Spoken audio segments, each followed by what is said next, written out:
Bienvenidos a 360 grados, una visión global de la noticia, un espacio para debatir sobre todo lo que sucede en Colombia y en el mundo. Y hoy iniciaremos 360 con una entrevista a una mujer que se ha convertido en símbolo de la oposición venezolana. Hablamos especialmente de alguien que después de sufrir un ataque en la Asamblea Nacional, se trata de la diputada María Corina Machado. La diputada Machado estará hoy aquí en 360 grados para hablar con nosotros del estado actual de la oposición, del Consejo Nacional Electoral, del por qué se les acusa de comprar aviones de combate y de llevar paramilitares desde Colombia, además de las causas del desabastecimiento que sufre Venezuela y de muchos otros temas. Hoy María Corina Machado, aquí en 360. Y también tendremos un debate, como siempre, que será acerca del controvertido ascenso aprobado en el Congreso de la República del general de la policía Francisco Patiño, un alto oficial señalado de haber manipulado pruebas en un falso positivo urbano. La Comisión Segunda del Senado votó 10 a favor y 2 en contra del ascenso del general Patiño, dejando a un lado el caso del grafitero Diego Felipe Becerra, un joven muerto a manos de un patrullero de la policía en agosto del 2011. ¿Debió ascender el general Patiño? ¿Y cómo se va a manejar de ahora en adelante el sistema de ascensos militares en el Congreso? ¿Está funcionando este sistema? ¿Sí o no? Debate en 360 y no se muevan, que ya en segundos le doy la bienvenida a la diputada María Corina Machado. Un televisor que puedes controlar con tus movimientos y tu voz. Canal 2. Y que se ajusta a lo que estás viendo. Nuevo Samsung Smart TV, la más avanzada experiencia en televisión.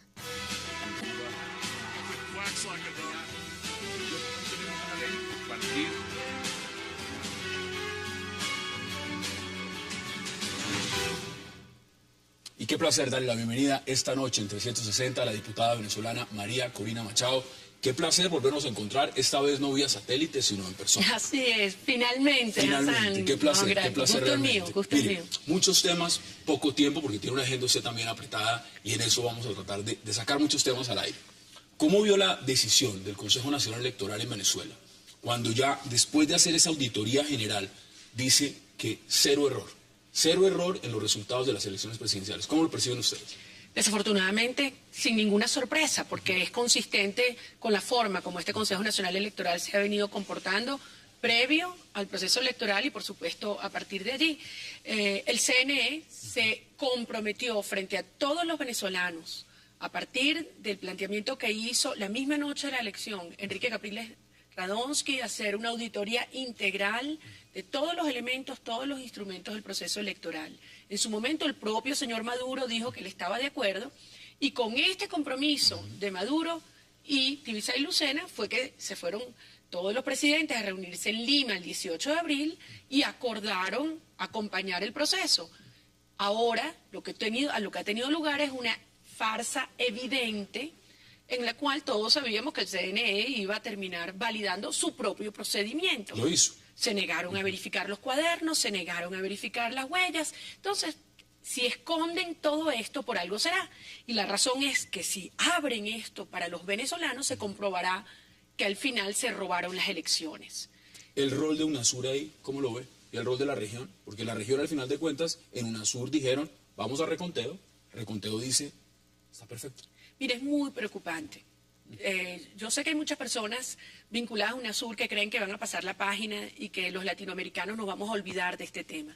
Se equivocan, porque los presidentes de UNASUR nos dieron la palabra no solamente a los venezolanos, sino a los latinoamericanos que entendemos que no es solamente la democracia en Venezuela lo que está en juego, sino la estabilidad de la región. Y ellos al comprometerse, por una parte, a que tendría lugar todo este proceso de auditoría, pero en segundo lugar, en el punto 5 de ese acuerdo, Hassan, se comprometieron a acompañar una comisión para investigar la verdad de los actos de violencia. ¿Se hizo? Nada. Es decir, no enviaron a nadie. Nada. Es decir, UNASUR le ha dado la espalda, por supuesto a Venezuela, pero también a los latinoamericanos. Entonces, es UNASUR y es la OEA, porque yo quiero insistir en algo.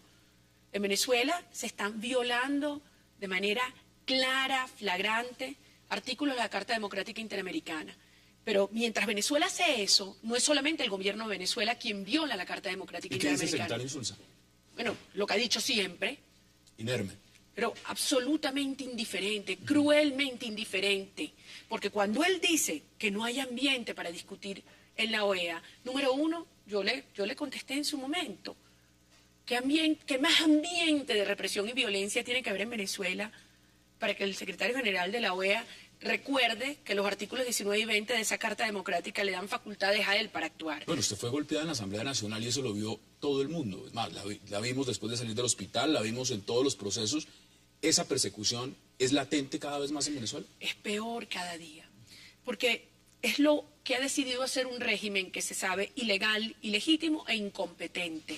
Es una profunda debilidad que los lleva entonces a huir hacia adelante, como decimos los venezolanos, a reprimir, a radicalizarse en sus acciones, por una parte para tratar de esconder esa debilidad, por otra para cohesionar a sus seguidores más extremistas y obviamente para satisfacer al régimen cubano, que es al final quien da las instrucciones de lo que se hace y se deja de hacer en Venezuela. Ahí hay un tema fundamental, porque aquí estuvo Enrique Capriles Radonsky y cuando vino el gobernador inmediatamente generó una reacción no solamente en Colombia, sino en Venezuela. Usted la conoce, las declaraciones que dio el presidente Nicolás Maduro cuando fue recibido por el presidente Juan Manuel Santos. ¿Cómo ve usted esa reacción de Venezuela?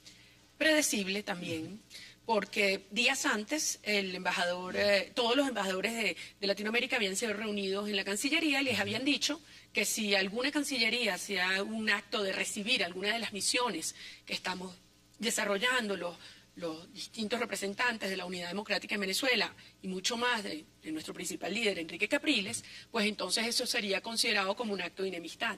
Esto es algo insólito. Esto nada más. Pero hoy sale, digamos, la canciller de Colombia, María Ángela Holguín, y dice, el presidente Santos le informó al presidente Maduro que se iban a reunir. Entonces, si sabía el presidente Maduro, ¿por qué una reacción pues de ese calibre? Más a favor de la tesis que voy a desarrollar. Este es un gobierno que ha manejado sus relaciones internacionales sobre la base del chantaje. No solamente del chantaje económico, sino también del chantaje político, de amenazar, de generar disrupción en procesos internos tan delicados como en este caso concreto el proceso de paz. Yo siento que si algo ha quedado claro, nosotros ya lo sabíamos, yo siento que ahora le debe quedar muy claro a los colombianos y al gobierno de Colombia, es que a quien está en el poder en Venezuela no le importa el proceso de paz, no son verdaderos facilitadores, son parte interesada. ¿Por qué las FARC estaría hoy buscando justamente que haya un reconocimiento de nuevo por parte del gobierno de Venezuela de ese respaldo a su presencia en la mesa de La Habana? Bueno, es decir, ellos no se sienten tranquilos por el lado de la oposición. ¿Esa garantía real como garante, como veedor, se la da únicamente el gobierno de Nicolás Maduro? Bueno, lo que está claro es que tanto el gobierno de Hugo Chávez como el gobierno de quienes lo han sucedido han mantenido una actitud cómplice de protección a la operación de los paramilitares, de la guerrilla y del narcotráfico en suelo venezolano. Entonces, insisto, no es un facilitador neutral, es una parte interesada y está claro que el gobierno de Venezuela y todas las facciones que hoy lo componen y que, como todos sabemos, están en franco enfrentamiento, tienen una incidencia y una influencia decisiva por parte de los hermanos Castro. Ustedes están viajando, me refiero a miembros de la oposición clave, fichas importantes con reconocimiento, y lo están haciendo en la región. ¿A dónde ha ido? Y de pronto esto que está pasando también tiene que ver con un contexto mucho más amplio y es frenar que a ustedes los reciban mandatarios, que ustedes puedan hablar en congresos, en otros parlamentos. ¿Eso es lo que están haciendo? Desde luego, porque este es un régimen que perdió su legitimidad de origen cuando se robó las elecciones del 14 de abril, y eso lo saben todos, los latinoamericanos y el mundo entero.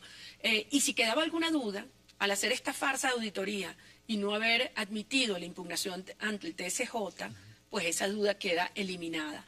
Entonces, como no tienen legitimidad de origen, tratan de buscar esa legitimidad por parte de algunos actores de la comunidad internacional. Nosotros iniciamos desde antes de las elecciones un proceso de aproximación a nuestros pares parlamentarios. ¿A dónde ha ido? Cuénteme países. A toda América Latina, pero mira, empezando del sur, Uruguay, Paraguay, Argentina, Chile, en Perú ha sido extraordinario, varias veces a Colombia, Centroamérica, México, Estados Unidos. Es decir, han sido por múltiples vías, porque nos han invitado algunos colegas parlamentarios, porque hemos solicitado derecho de palabra, pero para mí, como venezolana, como diputada, que no he tenido la oportunidad de hablar desde el estrado de mi propia Asamblea Nacional. ¿Ha hablado usted 2 veces en Colombia? He podido hacerlo 2 veces en la Cámara de Representantes, una en la Cámara del Senado, lo hice también en Perú, voy a hacerlo ahora en Centroamérica. Es decir, esto, lejos de callarnos, nos ha abierto ventanas y se han caído las máscaras, Hassan. Ya no pueden seguir manteniendo una farsa, que era una farsa para quienes querían mantener esas vinculaciones de intereses económicos, geopolíticos, ideológicos. Pero acá hay un elemento clave. Mire, vamos a ver declaraciones. Por ejemplo, vamos a ver en este momento unas que ya hablan del tema, y usted lo mencionó anteriormente hace unos segundos, tema de paramilitares en Venezuela. Porque eso ya lo refieren a Colombia. Dicen que hay paramilitares enviados, que son prácticamente acordados entre la oposición y tratan con autoridades o miembros del gobierno de Colombia fraguar algo en Venezuela contra Nicolás Maduro y contra el gobierno. Veamos esa declaración. Los paramilitares que se han capturado son archiconocidos en el mundo del asesinato político, del sicariato en Colombia. La derecha se ha quedado callada. Hay factores, yo sé quiénes fueron a Colombia, con quién hablaron, y sé desde Colombia quiénes financian a este grupo, quiénes dan las órdenes para que vinieran aquí. Yo lo sé, y se lo voy a decir al presidente Santos algún día que nos veamos cara a cara, para que él sepa quiénes son los que están conspirando desde Bogotá contra Venezuela. Cuando usted ve esas declaraciones, ¿qué piensa? Mira, si no fuera porque estas declaraciones se utilizan para perseguir y para castigar y para encarcelar gente inocente, este tipo de declaraciones darían lugar a la burla. Muchos se ríen, muchos dicen que está loco. ¿No es eso? Claro, y hablan de los aviones que mencionaste antes. Ya lo vamos a ver. Esto realmente, en primer lugar, no es nada nuevo. La utilizar y crear la figura del enemigo externo lo han utilizado los regímenes autoritarios durante siglos, porque eso es una manera de cohesionar a ciertas fuerzas internas y desviar la atención del drama que pueden estar viviendo internamente esos países. ¿Qué está pasando hoy en día en Venezuela? Tú tienes una crisis económica sin precedentes. ¿Qué tan grave realmente es el desabastecimiento para el que está en Caracas, el que está en Venezuela? Déjame explicarte. Las cifras oficiales del Banco Central de Venezuela, y ya sabemos la forma como el Banco Central de Venezuela está controlado por el Poder Ejecutivo, pero sus propias cifras oficiales te están hablando de por encima del 20%. Eso quiere decir que de cada 100 productos, 20 no los consigues. Hay productos esenciales, leche, agua, azúcar. ¿Y algo lo del papel higiénico? Bueno, el papel higiénico nos da hasta vergüenza, que pueden llegar a niveles de hasta 60 y 70% de escasez. Ahora, acompaña la escasez con una inflación que el mes pasado fue el segundo mes más alto de la inflación en la historia de Venezuela. Una inflación del 6% en mayo. La de Colombia, en todo el año 2012, en todo el año fue 2,4%. Perú, 2,7%. México, 3%. Nosotros en un mes tuvimos el doble de lo que ustedes tuvieron en un año. Entonces, esto es algo que hace que la gente esté desesperada, porque el ingreso real se deteriora día tras día. Entonces, tus ahorros valen menos, no puedes ahorrar, las pensiones y jubilaciones no se ajustan. Entonces, la gente llega a unos niveles de desesperación. ¿Qué hace el gobierno? Tratar de crear un enemigo externo para que la gente vea para otro lado. Los pares arianos. Ahora veamos también, porque le quiero preguntar sobre esta figura, no es cualquier figura, cuando uno habla de José Vicente Rangel en Venezuela, veamos qué ha dicho. A finales del mes de mayo, escuchen bien esta información, concretamente, según la información que manejo, 27/5/13, se llevó a cabo una reunión en la ciudad de San Antonio, Texas, entre ejecutivos de la industria de aviones de guerra y venezolanos de la oposición. Tema: la posible adquisición de ese tipo de aviones por parte de los venezolanos. Estos vieron algunos catálogos y optaron por un determinado modelo. Firmaron contrato de compra a más tardar a principios del mes de noviembre de este año por 18 aviones que serán ubicados en una base militar de Estados Unidos ubicada en Colombia. Bueno, ustedes han estado comprando aviones, porque eso es lo que está diciendo el señor José Vicente Rangel, para negociarlos y desde Colombia, en una base militar estadounidense, atentar en Venezuela. Mira, yo me niego a ridiculizar y caer en la burla como yo entiendo que una declaración como esta lleva a cualquier persona sensata por lo absurdo, por el exabrupto del planteamiento, porque no se puede banalizar una acusación de esta irresponsabilidad y una mentira de esta magnitud. Obviamente hay una intención de indisponer a Colombia, no solamente frente a Venezuela, sino frente al resto de la región. Es algo tan fácil de demostrar de su falsedad. Es decir, como contestó el vicepresidente colombiano, bueno, pues que venga aquí la ONU y verifique. Muchos le criticaron. Y que venga la como OEA. que tratara de darle de alguna forma una credibilidad y un punto de apertura a lo que estaba diciendo Rangel y Nicolás Maduro. Bueno, personalmente yo lo asumí como una demostración de no poder creer lo absurdo del planteamiento. Diga, señores, o sea, esto es algo que se demuestra de manera inmediata y clara.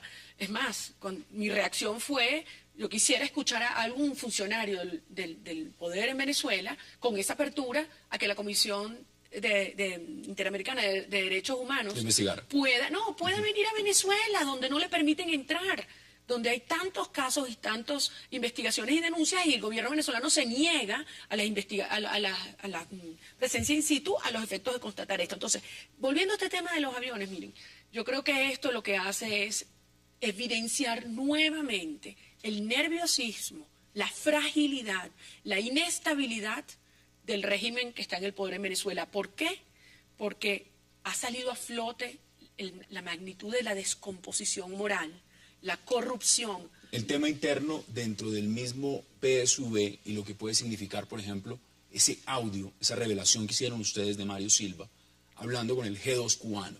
Hay división entre Diosdado Cabello, Nicolás Maduro, y eso podría explicar, y se lo pregunto de una vez, ¿qué hacía Diosdado Cabello, por ejemplo, en Cuba esta semana pasada? Buena pregunta, ¿qué hacía?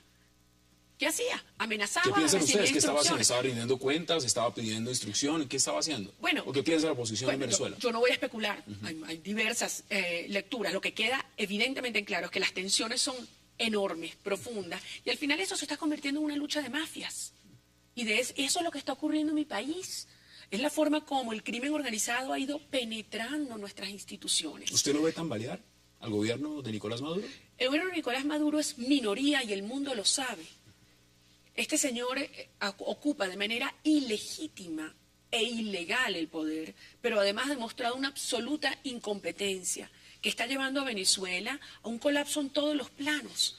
Y eso es lo que ha ocasionado esta arremetida, no solamente contra la disidencia, llámese sindicalistas, le acaban de reabrir un juicio a Rubén González, un sindicalista de las empresas básicas, contra mis colegas, Richard Mardo, ayer en la sala plena del TSJ, contra todos los jóvenes estudiantes que están en este momento en huelga de hambre en 5 estados del país porque están asfixiando las universidades 7 años con el mismo presupuesto, Hassan. En este momento también, y tengo que ir avanzando rápidamente, el Consejo Nacional Electoral ya empezó a hablar de lo que son las elecciones municipales.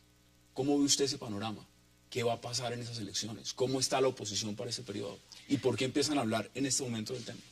Bueno, yo estoy convencida que el Consejo Nacional Electoral sigue instrucciones del Ejecutivo, que a su vez sigue instrucciones de los hermanos Castro, de poner este tema aquí porque creían que con esto pasábamos la página y nos olvidábamos de las elecciones presidenciales, del gran fraude del 14 de abril, y se equivocan, porque las condiciones que están planteadas ahora fueron las mismas que denunciamos antes de las elecciones del 14 de abril. Y los venezolanos acudimos muy conscientes de la magnitud de los obstáculos, que era el aparato del Estado contra el ciudadano. Eso que enfrentamos y derrotamos el 14 de abril es lo que nuevamente estamos enfrentando, exigiendo un nuevo Consejo Nacional Electoral porque ya a 3 de sus 5 rectores se les venció su periodo. ¿Cómo se logra eso? Presión ciudadana. ¿Tienen respaldo ahora de los medios? Un canal como Globovisión ya no está en la oposición. Ahora forma parte de, podemos decirlo, del gobierno. ¿Tienen ustedes respaldo de los medios? Cada vez menos, cada vez menos. Y estos regímenes que son en efecto neodictaduras, que tienen una fachada, tratan de crear una fachada democrática para esconder un régimen profundamente totalitario, llegan a extremos como estos, donde cuando ya no pueden intimidar a la gente, a los voceros, chantajear, aterrorizar, entonces empiezan a comprar diversos medios. ¿Qué nos queda a los venezolanos? Luchar, y por eso estas ventanas que ustedes nos ofrecen, para que el mundo entero sepa lo que está pasando en Venezuela. Son fundamentales porque ahora más que nunca necesitamos las voces de los latinoamericanos acompañándonos en esta causa. Ahora, acá hay un tema y quiero concluir con él, porque es fundamental verlo en lo que significa los viajes que haga la oposición venezolana al resto de la región. Sentó un precedente, o está sentando Venezuela un precedente, y es: no los reciban, no los atiendan, no los oigan, y caerá la región, como se preguntan muchos, en un chantaje de tal magnitud. El poder de chantaje del régimen chavista viene en picada, y por muchas razones. Primero, porque ya no tienen tanta plata. O le siguen regalando la plata a quienes tenían como rehenes, o se van a tener que meter una nueva y tremenda devaluación en Venezuela. En segundo lugar, porque hay regímenes que son democráticos, hay gobiernos democráticos que dicen: mira, con un gobierno con ese grado de ilegitimidad, violando derechos humanos y vinculado al narcotráfico y al crimen organizado, mejor no. Pero lo más importante, porque en Venezuela hoy hay una alternativa de poder con un líder que es Enrique Capriles Radonsky, que es mayoría y que será gobierno en Venezuela. Y por eso estos otros gobiernos del continente empiezan y han asumido su relación con nosotros desde otra perspectiva. Pues ha sido un verdadero placer que nos haya concedido estos 23 minutos para esta entrevista, y por supuesto las puertas siempre estarán abiertas. Muchas gracias por la oportunidad. Gracias a ti. Vamos a la pausa. No, un verdadero placer. Y vamos a la pausa, y cuando regresemos vamos a hablar de un tema que tiene que ver mucho con la agenda política en Colombia. Se trata del ascenso del general Patiño. Ya vamos a ver qué pasó con ese tema.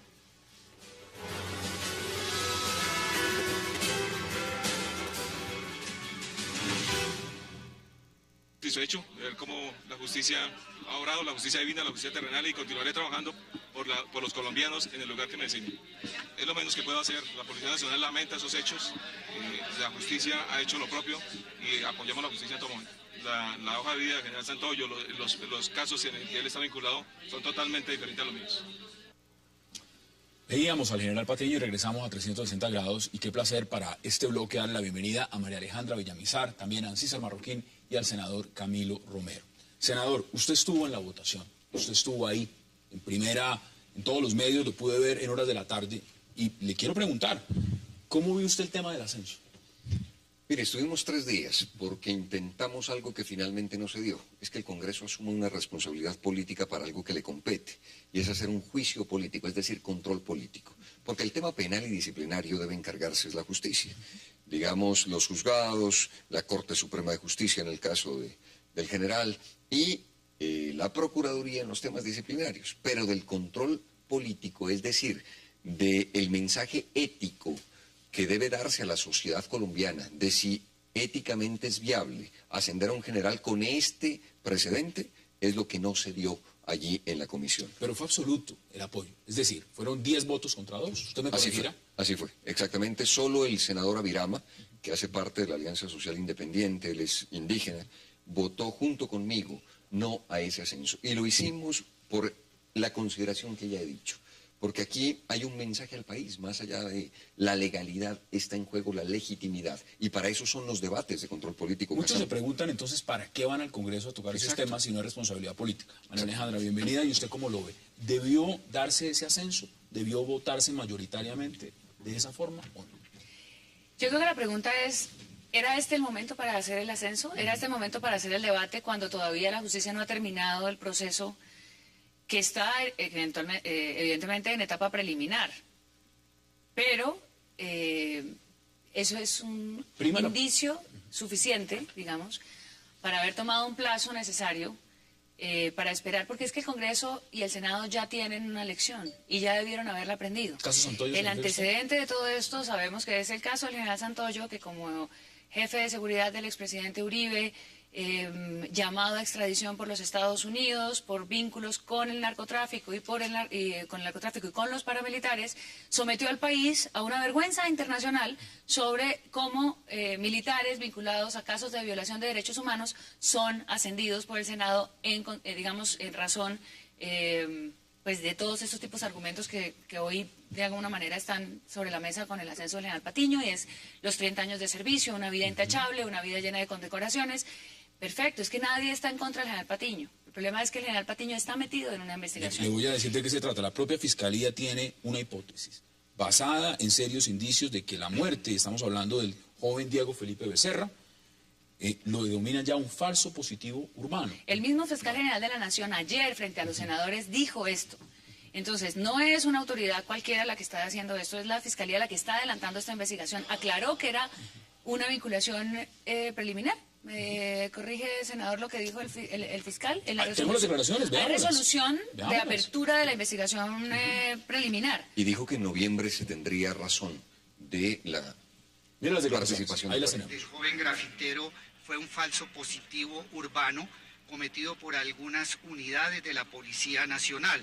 Nosotros tenemos evidencias para demostrar que se trató de un homicidio en estado de indefensión y que además después del homicidio, algunos miembros de la policía que nosotros ya tenemos identificado hicieron una alteración de la escena del crimen, falsificaron documentos para hacerle creer a la justicia y a la opinión pública que se trataba de un joven vinculado con actividades ilegales cuando no era cierto. Recapitulo, César. Se manipuló por parte de miembros de la Policía Judicial y de la Policía Nacional la escena de los hechos, todo para cambiar y desviar el proceso. Esto no es algo muy serio, esto no es cualquier cosa, más cuando estamos hablando del ascenso en la carrera de un general.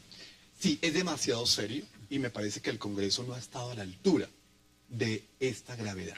Pero hay que diferenciar tres cosas. Una cosa es cómo funciona la institucionalidad policial para premiar y para darle los méritos y las dignidades que merece una gente que ha servido a la patria. Claro que sí. Otra cosa es, me parece que no hay que pegarle tanto a eso, el caso del general Patiño. Y otra cosa es el falso positivo que acaba de decir el fiscal, que lo acabamos de escuchar todos. Pero, mire, más allá de si, como se dice, se compró un arma por 450.000 pesos y se puso en el estado, en el sitio de este suceso, es que a quien le corresponde este tema no es ni al general Patiño, ni a la misma policía, sino es al Congreso de la República. ¿Está de acuerdo? Porque acá hay un tema de fondo y se lo pregunto, senador, claramente. Es urgente.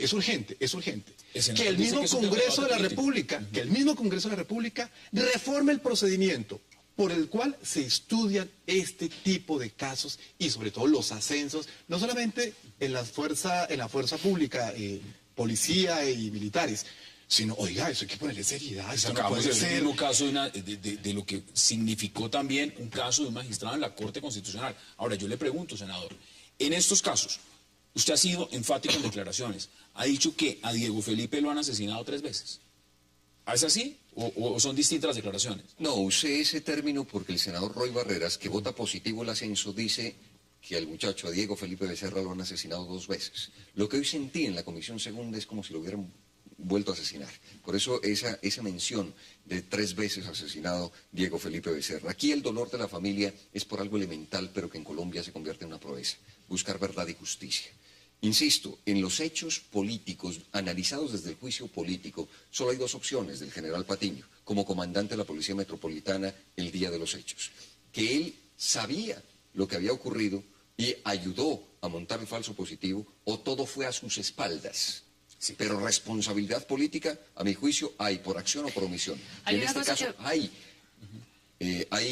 responsabilidad política. Incluso puede salir ileso del derecho penal, del juicio penal y del disciplinario. Pero políticamente hay una responsabilidad del país. Bueno, pero yo insisto, no es viable. La reflexión que es muy dolorosa es cómo asistir a un país que piensa y argumenta, incluso desde la política, que quizá un asesinato no es suficiente para detener un ascenso, en este caso el del general Patiño.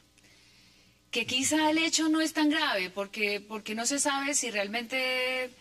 O sea, está comprobado que lo asesinaron, está comprobado que le hicieron un montaje. ¿Cuánto le ha costado a la justicia llevar este caso? ¿Cuánto le ha costado a la Fiscalía General de la Nación llevar esta investigación? ¿Cuánto le ha costado a la familia pasar por el por el proceso doloroso de tener que defender a un muchacho de 16 años que tenía una esperanza de vida de 70 o de los años que sean y que le fue cercenada su vida en un acto que puede haber sido accidental. Además que pero el crimen está, lo peor del crimen está en la falseada, digamos, de las pruebas. Entonces, a mí lo que me parece es un debate serio y es un debate que se tiene que dar. A mí me llama la atención que la votación haya sido tan contundente en el sí, porque pareciera que todos se pusieron de acuerdo para decir no nos dividamos, porque evidentemente los partidos que votaron son los partidos de la Unidad Nacional. Y entonces, evidentemente, el ascenso lo traslada el ministro de Defensa, el Gobierno Nacional está en procura de que resulte el ascenso. Entonces, también yo creo que defendámonos entre todos que aquí... Ven que se lo pregunto desde la otra esfera, y antes de lanzarle la pregunta, veamos qué dijo el director general de la policía en Colombia, el general León Real. Es ofrecer esas excusas públicas a la familia de Diego Felipe y al país.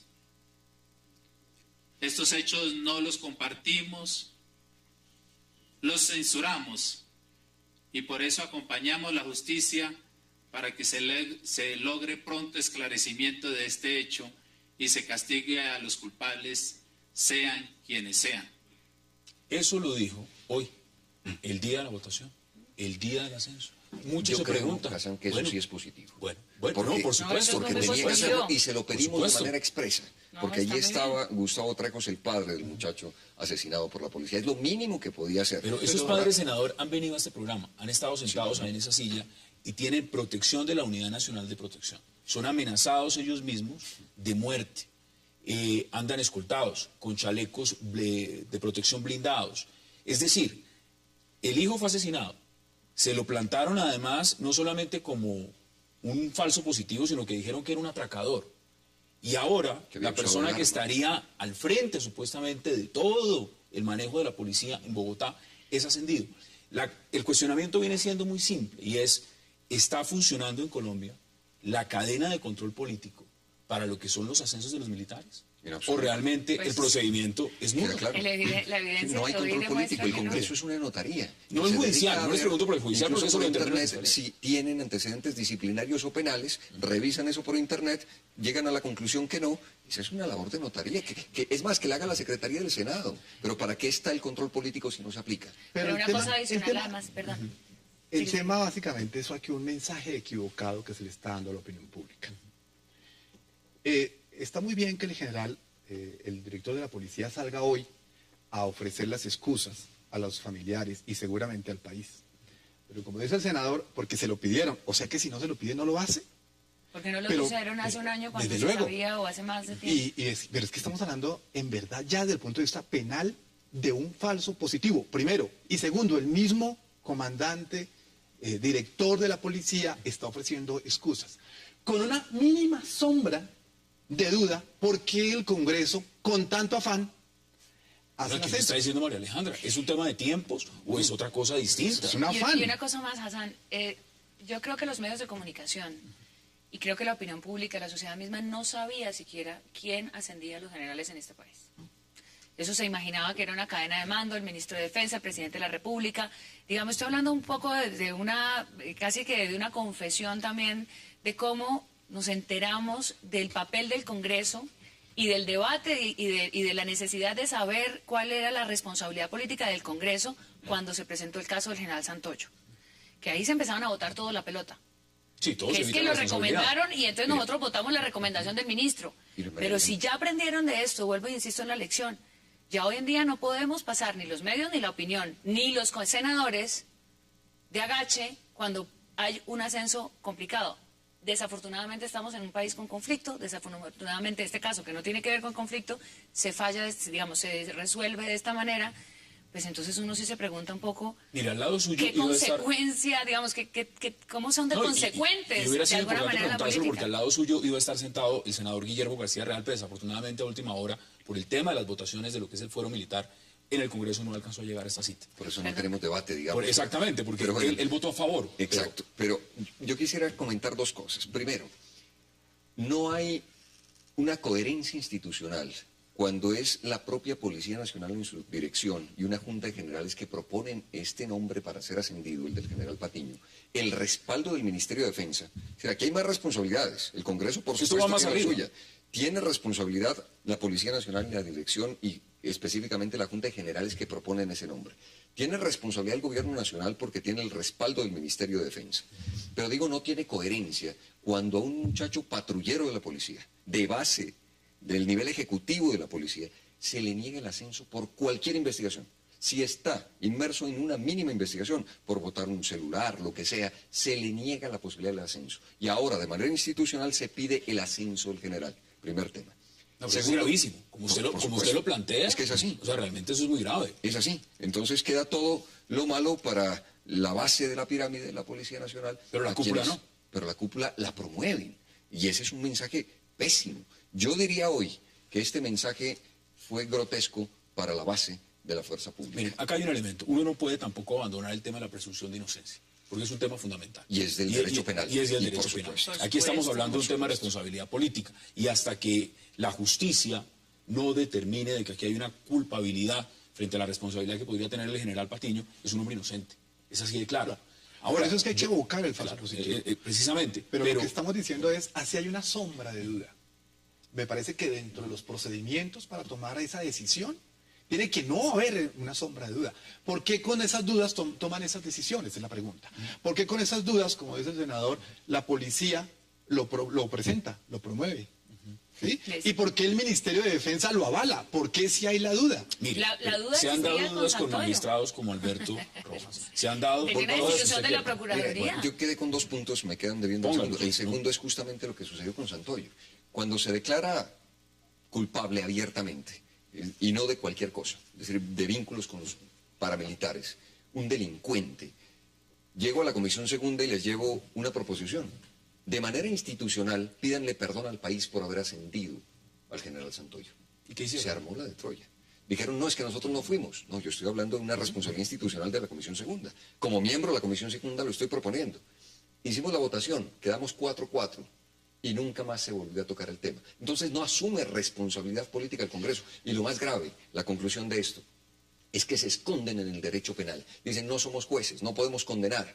Y entonces no hacen lo que les corresponde, asumir un juicio político. Le voy a leer, si quieren, lo que dice el senador García Ralpe para plantear simplemente el argumento de la defensa, Claro, que lo tengo aquí que me parece interesante. Dice que las razones que expuso el fiscal general de la Nación sobre la no vinculación formal del general Patiño a la investigación demostraba que no se podía condenar políticamente al alto oficial y que por ello los 10 senadores votaron en favor del ascenso. Eso también lo expusieron los demás senadores, que 30 años de servicio y una hoja de vida sin anotaciones respaldaba dicha decisión. Es decir, es que esos argumentos no los estamos desconociendo. Volvemos al hay mismo que tema. diferenciar los tres temas. Si el beneficio de la duda, evidentemente hay que darlo en favor del general por su hoja de vida, por su trayectoria y de alguna manera por estar respaldado por sus superiores, volvemos a lo mismo. Pero es que no pasa en cualquier país. Pero es que no pasa Pero la primera vez. vámonos a la otra escena. Es y no que es un el tema de Estado especulación. colombiano está bajo la lupa sobre el tema de los derechos humanos Bueno, ¿y qué permanentemente. pasa Es si que te- necesitamos ganar legitimidad de nuestras fuerzas militares, de nuestras fuerzas de policía. Exacto. Es que necesitamos que la ciudadanía confíe. Por supuesto. Que los jóvenes le tengan apego a la policía y no Entonces, salgan corriendo y esto huyendo lo que cuando vean esto lo que policía. genera es otra vez la desconfianza Pero hay algo de la grave. ciudadanía Pero vámonos frente al otro lado, al vámonos Estado. al Hay otro una lado, cosita senador. antes grave. Y es que la lógica es que mientras no demuestren que somos culpables, sigamos legislando y gobernando. Y entonces no asumen nunca responsabilidad política. Prefieren no darle la cara al país y vámonos por la Fiscalía y vámonos por la Procuraduría, que sean los entes de control judicial quienes determinen. Tengo que ir a la pausa, pero les lanzo de una vez una pregunta que me interesa debatirla con ustedes al regreso. Y es, ¿y qué pasa si el escenario cambia? ¿Qué pasa si en cuestión de unas semanas o unos meses sí termina vinculado formalmente y la Fiscalía con un material probatorio distinto? ¿Qué va a hacer los senadores que votaron a favor? Ya me lo contestan ustedes. Vamos a la pausa en 300 instantes.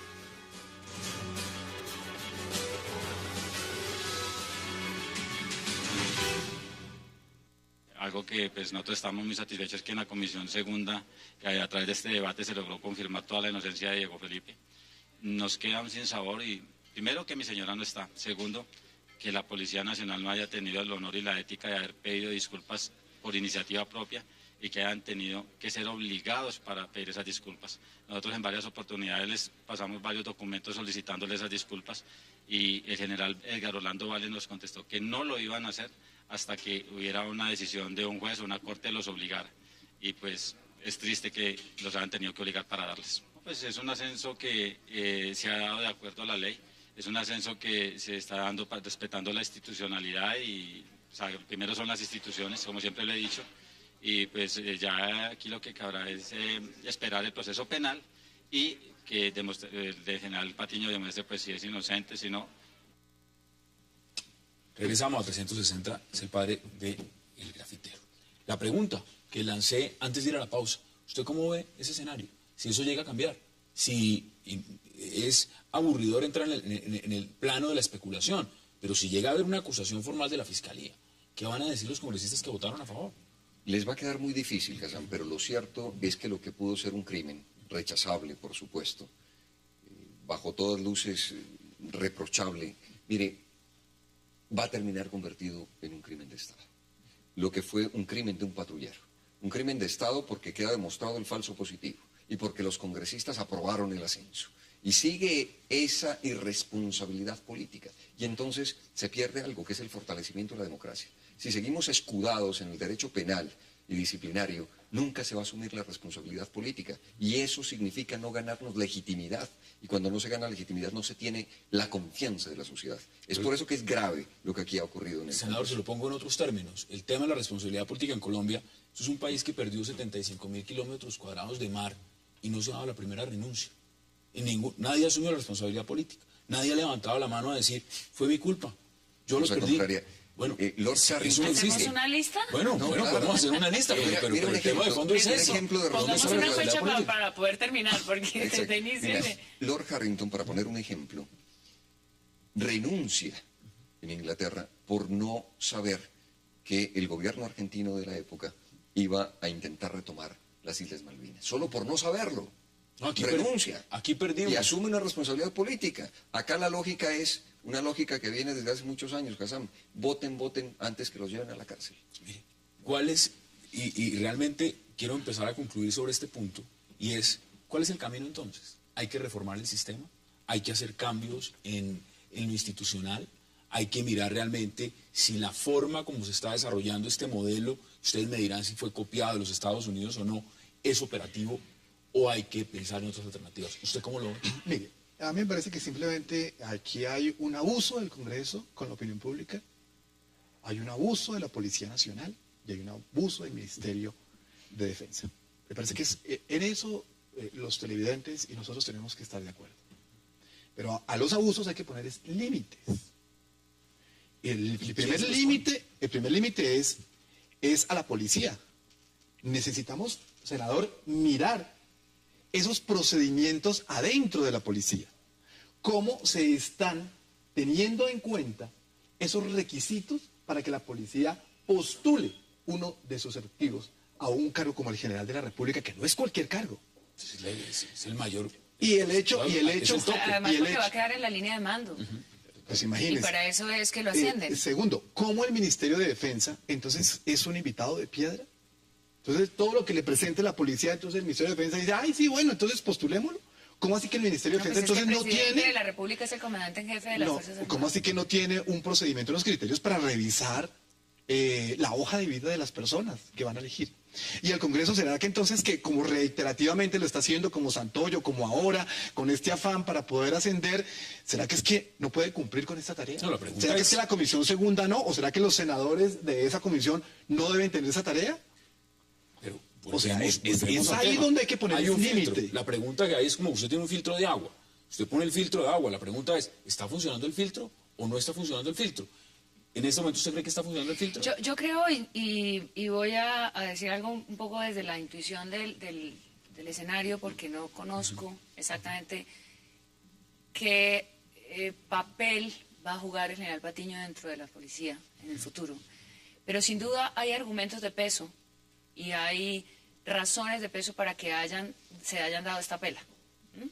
Las cosas no suelen ser, y más con lo que se sabía que venía, que es propiciar este debate, es que el país reviva de alguna manera lo que pasa y que tenga en duda esto que estamos hablando de la legitimidad, digamos, de estas acciones de la fuerza, pues en este caso de la policía. Entonces yo creo que hay una actuación que tiene unos motivos que yo desconozco, pero que creo que existen necesariamente para que hayan llevado al general a eso.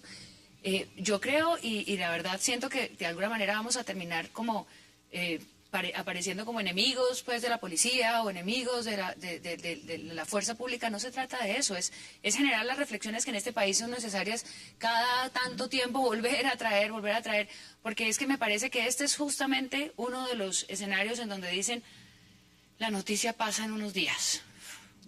Pero vendrá un beneficio que están esperando que venga después. Para el general, para la policía, para el presidente, de alguna manera. Esto no es nuevo. Esta es una decisión de gobierno. Yo lo veo en el ejemplo más claro, comparándolo, por ejemplo, con los Estados Unidos, puede ser con cualquier país. Uno ve las audiencias en el Congreso de todos los altos funcionarios. Si usted quiere ser secretario del Tesoro, si usted quiere ser general de alto rango, si usted quiere ocupar cualquier secretaría importante, tiene que ir a rendir cuentas al Congreso de función y hay un debate abierto.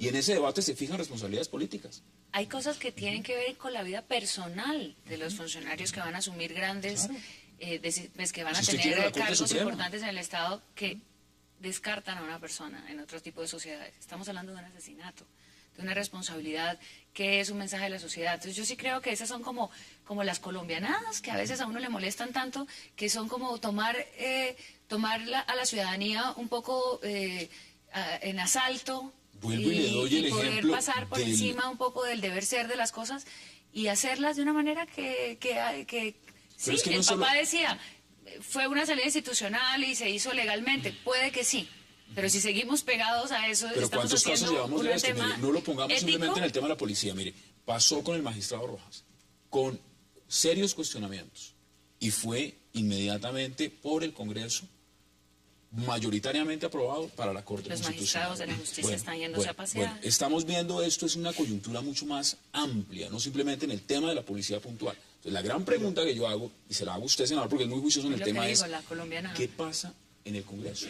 Porque ahí es donde el filtro es ese. El filtro constitucional que pusieron es el Congreso, son determinadas comisiones, y son esos senadores los que van a evaluar realmente si estas personas tienen la capacidad, las aptitudes, la hoja de vida y los requerimientos para ocupar esos altos cargos. ¿Qué está pasando ahí? No hay dimensión, Hassan. Hay una política menor, una política letal, una política del todo a mil. Se perdió la dimensión de la política de trazarnos cómo vamos a caminar como nación, cuáles son las reglas del juego que vamos a trazar desde ese escenario que es el Congreso, nada más ni nada menos el que traza las reglas del juego para que todos podamos compartir en sociedad. Se perdió entonces la dimensión de la actividad política. Es cierto que se necesitan procedimientos, que es la pregunta anterior, pero también se necesitan políticos realmente que entiendan y sientan lo que significa construir sociedad. Aquí entonces lo que tenemos es una desviación de la política que estos personajes han convertido de un oficio a un vicio y después en un negocio. Entonces degradaron la actividad de la política. Lo que hay que meterle es de nuevo dimensión a la actividad política para entender que es la única posibilidad de concurrir todos como sociedad a un cambio. Si no, vamos a seguir viendo lo mismo. Ahora, concluyo este debate en 30 segundos. César. Yo no tendría una mirada tan desesperanzadora, pero tan asertiva como la que hace María Alejandra. No podemos seguir en este país diciendo que es porque es Colombia, entonces nos tenemos que aguantar todo, que el gobierno abuse, que el Congreso abuse, que las altas jerarcas de la policía abusen, ¿y los ciudadanos qué? ¿Y la opinión pública qué? ¿Y los medios de comunicación qué? A mí me parece que es el momento en que los televidentes y toda la gente que va a la universidad y la gente profesional de este país, e incluso los mismos policías, que hay miles de policías que arriesgan su vida por garantizarnos la seguridad a muchos y que no tiene nada que ver con esto. Por eso el tema no es contra la institución, sino contra algunas personas ahí. Hassan, que por fortuna eso se está dando. Está surgiendo la fuerza de una nueva ciudadanía que tiene que enfrentar y derrotar a la clase política tradicional. Entonces, y esa es una invitación, Hassan, a que se hagan presentes. Por eso tenemos hoy redes sociales. Y el debate está abierto. Para que el debate al Congreso. Y hay que darlo. Se nos acabó el tiempo y quiero agradecerles de nuevo por haber aceptado la invitación. Alejandra, como siempre, qué placer. Senador, un placer, como siempre. Y César, gracias también. A ustedes gracias por acompañarnos. Nos vemos mañana de nuevo aquí a la misma hora para seguir debatiendo toda la agenda política de Colombia y del mundo. Es una próxima oportunidad.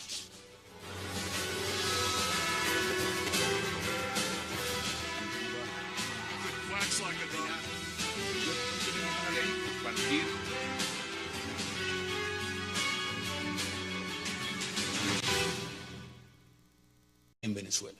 Usted la conoce, las declaraciones que dio el presidente Nicolás Maduro cuando fue recibido por el presidente Juan Manuel Santos. ¿Cómo ve usted esa reacción de Venezuela? Predecible también, porque días antes el embajador, todos los embajadores de Latinoamérica habían sido reunidos en la Cancillería y les habían dicho que si alguna Cancillería hacía un acto de recibir alguna de las misiones que estamos desarrollando los distintos representantes de la Unidad Democrática en Venezuela y mucho más de nuestro principal líder, Enrique Capriles, pues entonces eso sería considerado como un acto de enemistad.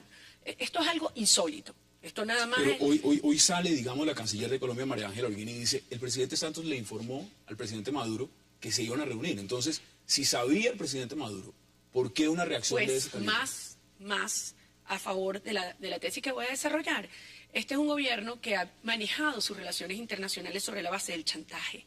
No solamente del chantaje económico, sino también del chantaje político, de amenazar, de generar disrupción en procesos internos tan delicados como en este caso concreto el proceso de paz. Yo siento que si algo ha quedado claro, nosotros ya lo sabíamos, yo siento que ahora le debe quedar muy claro a los colombianos y al gobierno de Colombia, es que a quien está en el poder en Venezuela no le importa el proceso de paz, no son verdaderos facilitadores, son parte interesada. ¿Por qué las FARC estaría hoy buscando justamente que haya un reconocimiento de nuevo por parte del gobierno de Venezuela de ese debate en 360? Y no se muevan, que ya en segundos le doy la bienvenida a la diputada María Corina Machado. Un televisor que puedes controlar con tus movimientos y tu voz. Canal 2. Y que se ajusta a lo que estás viendo. Nuevo Samsung Smart TV, la más avanzada experiencia en televisión.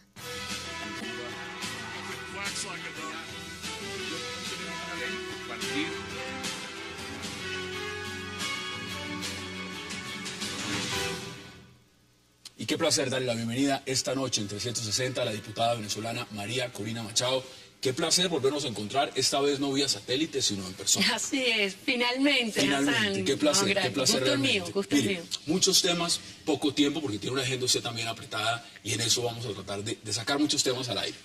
¿Cómo vio la decisión del Consejo Nacional Electoral en Venezuela, cuando ya, después de hacer esa auditoría general, dice que cero error en los resultados de las elecciones presidenciales? ¿Cómo lo perciben ustedes?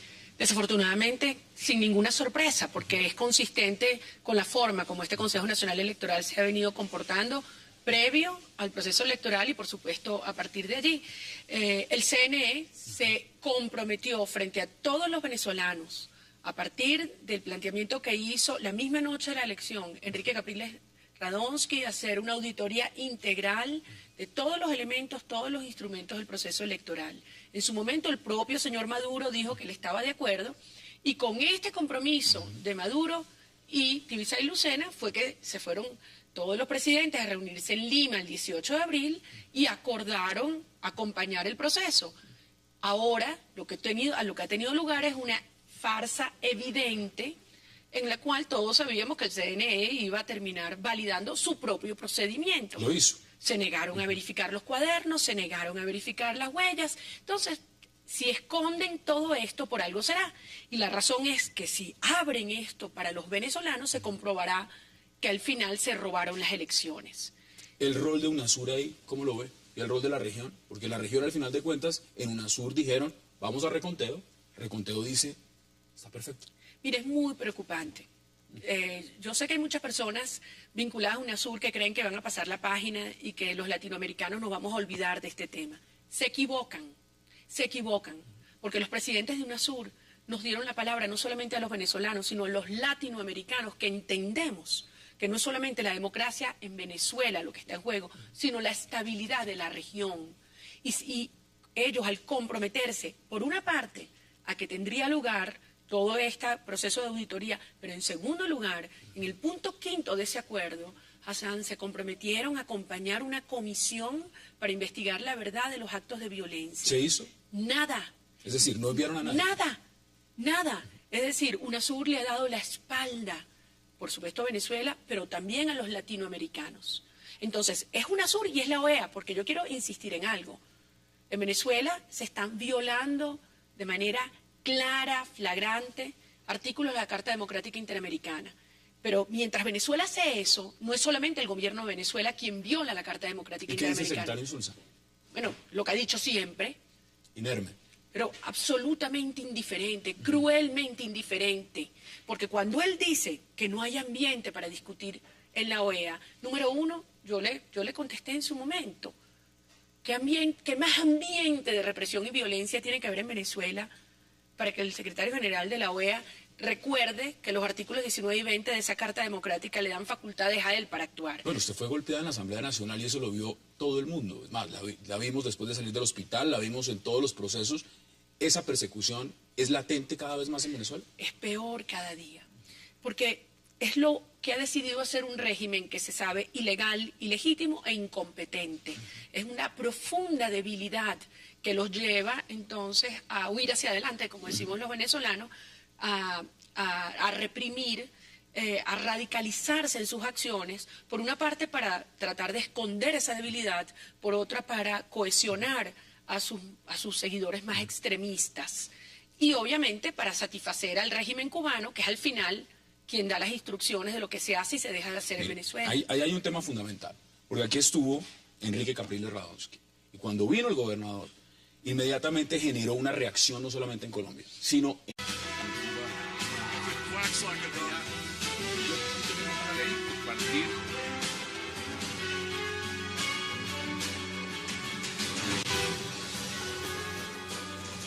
Bienvenidos a 360 grados, una visión global de la noticia, un espacio para debatir sobre todo lo que sucede en Colombia y en el mundo. Y hoy iniciaremos 360 con una entrevista a una mujer que se ha convertido en símbolo de la oposición venezolana. Hablamos especialmente de alguien que después de sufrir un ataque en la Asamblea Nacional, se trata de la diputada María Corina Machado. La diputada Machado estará hoy aquí en 360 grados para hablar con nosotros del estado actual de la oposición, del Consejo Nacional Electoral, del por qué se les acusa de comprar aviones de combate y de llevar paramilitares desde Colombia, además de las causas del desabastecimiento que sufre Venezuela y de muchos otros temas. Hoy María Corina Machado, aquí en 360. Y también tendremos un debate, como siempre, que será acerca del controvertido ascenso aprobado en el Congreso de la República del general de la policía Francisco Patiño, un alto oficial señalado de haber manipulado pruebas en un falso positivo urbano. La Comisión Segunda del Senado votó 10 a favor y 2 en contra del ascenso del general Patiño, dejando a un lado el caso del grafitero Diego Felipe Becerra, un joven muerto a manos de un patrullero de la policía en agosto del 2011. ¿Debió ascender el general Patiño? ¿Y cómo se va a manejar de ahora en adelante el sistema de ascensos militares en el Congreso? ¿Está funcionando este sistema? ¿Sí o no?